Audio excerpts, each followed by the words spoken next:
This is Vijay. ఈరోజు మనం నిన్న జరిగినటువంటి కోర్టు కేసు క్రక్స్ అసలు ఏమైందనేది చూద్దాము. సో దాన్ని అర్థం చేసుకోవాలంటే ముందు మనకి బేసిక్ ఇన్ఫర్మేషన్ అనేది ఒకసారి చెప్తాను నేను. మనకి ఎగ్జాంపుల్ ఒక 30 పోస్ట్స్ ఉన్నాయనుకుందాం. అందులో ఈ ఈడబ్ల్యూఎస్, ఓబీసీ, ఎస్సీ, ఎస్టీ ఇట్లా పోగా ఈ 40.5% ఓపెన్ కేటగిరీలో ఉండాలి. ఇది కాన్స్టిట్యూషనల్ మ్యాండేట్, కంపల్సరీగా చేయాల్సిందే. Must be allotted at the time of notification.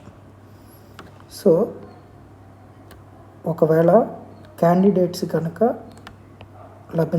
అవైలబుల్గా లేకపోతే carry it forward to next notification. అంతేగాని don't fill it with other available candidates, meritorious candidates అనేది వెర్టికల్ రిజర్వేషన్ చెప్తుంది. హారిజాంటల్ రిజర్వేషన్ ఏం చెప్తుంది అంటే ఈ women, sports, PWD, ex service men ఇలాగా ఈ 4 కేటగిరీస్ హారిజాంటల్ రిజర్వేషన్లోకి వస్తాయి. సో ఈ వీళ్ళకి ఏంటంటే allot post only if candidates available.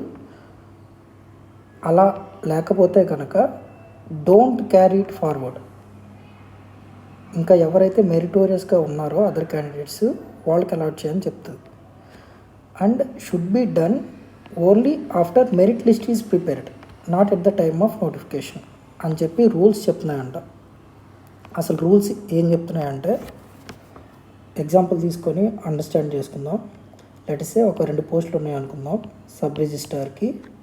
So అందులో హారిజాంటల్ రిజర్వేషన్ 1 పీడబ్ల్యూడి అనుకుందాం. అప్పుడు 3 కేసులు మనకు పాసిబుల్ అవుతాయి. సో కేస్ బై కేసు చూస్తే కేసు 1 ఏంటంటే టాప్ 2 క్యాండిడేట్స్ ఎలిజిబుల్ అయిన వారు neither of them is PWD. ఎవరు పీడబ్ల్యూడి లేకపోయి ఉంటే అప్పుడు ఏం చేస్తాం, ఫస్ట్ క్యాండిడేట్ని అలా ఉంచేసేసి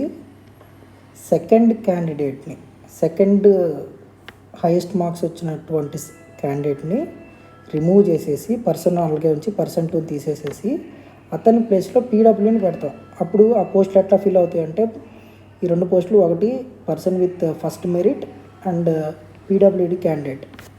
సో ఇలా ఫిల్ అవుతాయి. సో అలా కాకుండా ఈ కేస్ 2 గురించి మాట్లాడతాను. కేస్ 3 ఒకసారి చూస్తే పర్సన్ 1, పర్సన్ 2 ఇద్దరు పీడబ్ల్యూడి కాదు. అయితే ఇంకా పీడబ్ల్యూ క్యాండిడేట్ దొరకలేదు, వాళ్ళు అప్లై చేసుకోలేదు కాబట్టి దొరకలేదు, ఆర్ సమ్ అదర్ రీజన్ వల్ల దొరకలేదు. అప్పుడు దెన్ నో ఇష్యూస్, వీళ్ళని అలాగే ఉంచేసేయండి. అయితే ఇందులో ఒక పోస్ట్ని అవుట్ ఆఫ్ 2 పోస్ట్లో ఒకటి క్యారీ ఫార్వర్డ్ చేయొద్దు, పీడబ్ల్యూడి దొరకలేదు కదా అని చెప్పి. ఇప్పుడు అసలైన ట్విస్ట్ ఏంటంటే కేస్ 2లో ఉంది. కేస్ 2 ఏం ఇక్కడ ఏం జరుగుతుందంటే if among two merit candidates first merit candidate is PWD అనుకుందాం. అప్పుడు ఫస్ట్ క్యాండిడేట్ పీడబ్ల్యూడితో ఆయన ఎస్ఆర్ చూజ్ చేసుకున్నాడు కాబట్టి ఆయనకి ఇచ్చేసారు అనుకుందాం. అప్పుడు ఈయన మెరిట్లో వచ్చాడు. అప్పుడు సెకండ్ది ఏం చేయాలి, రిజర్వ్ ఫర్ పీడబ్ల్యూ ఉండాలి అనుకుంటాం. కానీ అలా కాదు, ఆల్రెడీ పీడబ్ల్యూడి వచ్చేసాడు కాబట్టి ఇది ఇంకా రిజర్వేషన్ కిందకి రాదు. ఈయన ఏమనుకుంటాడు, నాకు రిజర్వేషన్ వల్ల రాలేదు, మెరిట్ వల్ల వచ్చింది అనుకుంటాడు. That is absolutely correct. ఇక్కడ ఈ పోస్ట్ ఇంకా రిజర్వ్గా అయి ఉండదు, ఇది మెరిట్లోనే ఎవరైతే ఉంటారో వాళ్ళకి ఇస్తారు, అదర్ దాన్ పీడబ్ల్యూడి అనమాట.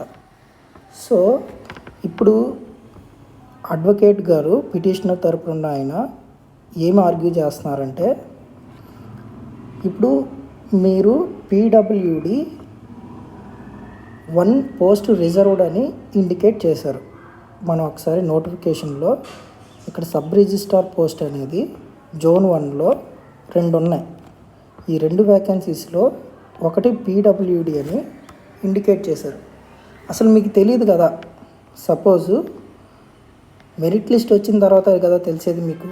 ఇక్కడ పీడబ్ల్యూడి మెరిట్ వల్ల వచ్చి ఉంటే అప్పుడు రిజర్వేషన్ అనేది కాన్సెప్టే ఉండదు కదా పీడబ్ల్యూడికి. సో అప్పుడు మీరు ఎందుకు ఇండికేట్ చేశారు? అలా ఇండికేట్ చేయటమే వైలేషన్ ఆఫ్ ఆర్టికల్ 14 అని చెప్పి అడ్వకేట్ గారు ఆర్గ్యూ చేశారన్నమాట.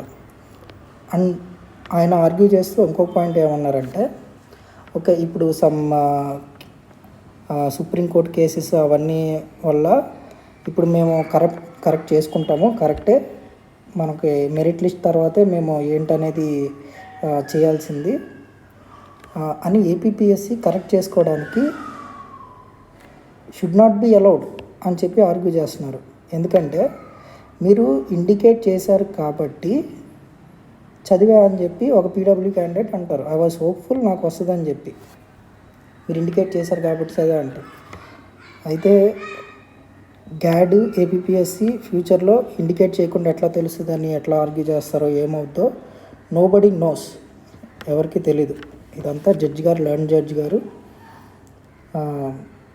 నెక్స్ట్ హీరింగ్ 21st అని చెప్తున్నారు. ఆ హీరింగ్లో ఫర్దర్ హీరింగ్స్లో కూడా బోత్ సైడ్స్ మొత్తం విని వాళ్ళు డెసిషన్ తీసుకుంటారు. I just told you what advocate గారు, పిటిషన్ తరఫున అడ్వకేట్ గారు ఏం ఆర్గ్యూ చేశారనేదే నేను చెప్పాను. So I hope you understood this horizontal reservation and crux of APPSC groups mains. Yesterday what happened. Thank you. Peace.